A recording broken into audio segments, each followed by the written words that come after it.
अब एक दर्द भरी कहानी यूपी के सिद्धार्थनगर में रहने वाली तस्नीम की भी है।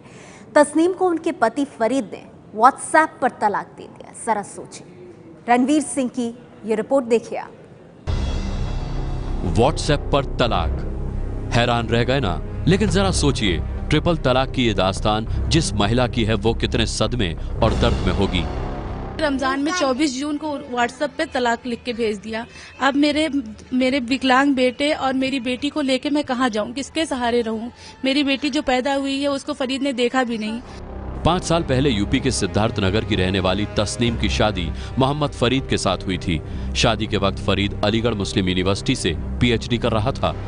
फरीद आर्थिक रूप से कमजोर था, इसलिए तस्नीम के परिवार ने उसकी काफी मदद की। लेकिन तस्नीम की जिंदगी शादी के बाद से बदल गई। फरीद अच्छी फैमिली, मतलब स्ट्रॉन्ग फैमिली से बिलोंग नहीं करते थे और पढ़ाई कर रहे थे। फरीद ने कहा कि अभी आप हमारी सहायता कर दीजिए, मैं कमाने लगूंगा तो सब कुछ ठीक हो जाएगा। मतलब हमेशा कुछ न कुछ करके लड़ाई झगड़े होने लगे। उसके बाद कई बार फरीद ने मेरे पर हाथ उठाया, कई बार तो मुझे घर पे लाके छोड़ दिया, ले ही नहीं जाते थे। लेकिन जब फरीद सऊदी जाने लगे, उन्होंने कहा मैं सऊदी जाके 2-3 महीने के अंदर तुम्हें बुलवा लूंगा। वहाँ पे सऊदी पहुँचने के बाद, वो उनकी सैलरी 2-2.5 लाख है, वहाँ पे पहुँचने के बाद उन्होंने मुझसे सही से बात करना बंद कर दिया।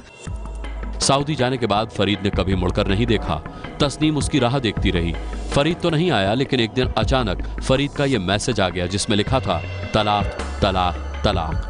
हालांकि फरीद ने तलाक को कानूनी रूप से जायज करार देने के लिए बाद में कागजात डाक से भेजे।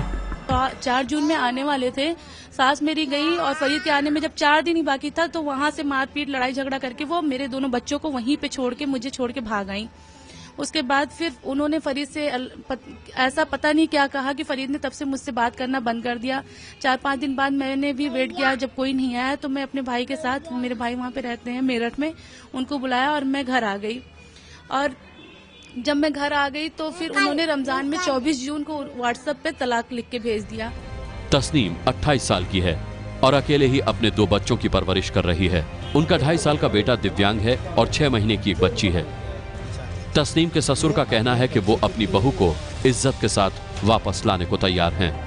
फरीद ने जब इन्होंने रोया गाया, वहाँ हर चीज किया, तो मेरा लड़का यही कहा कि चले जाओ घर पर, तुम माँ बाप से माफी मांग लो, उसके बाद में रहो और 3 महीना अपना इद्दत बिताओ, उसके बाद में हम आएंगे तो फिर से इसका निकाह होगा, तब जाकर के हमारी औरत आप रहेंगी। एक तरफ तस्नीम जो ये दावा कर रही हैं कि ससुराल वालों ने उनको परेशान किया और व्हाट्सएप पे उनके पति ने उनको तलाक दिया, वहीं तस्नीम के ससुर का ये दावा है कि तस्नीम अपने ससुराल से अलग सिर्फ अपने पति के साथ रहना चाहती हैं।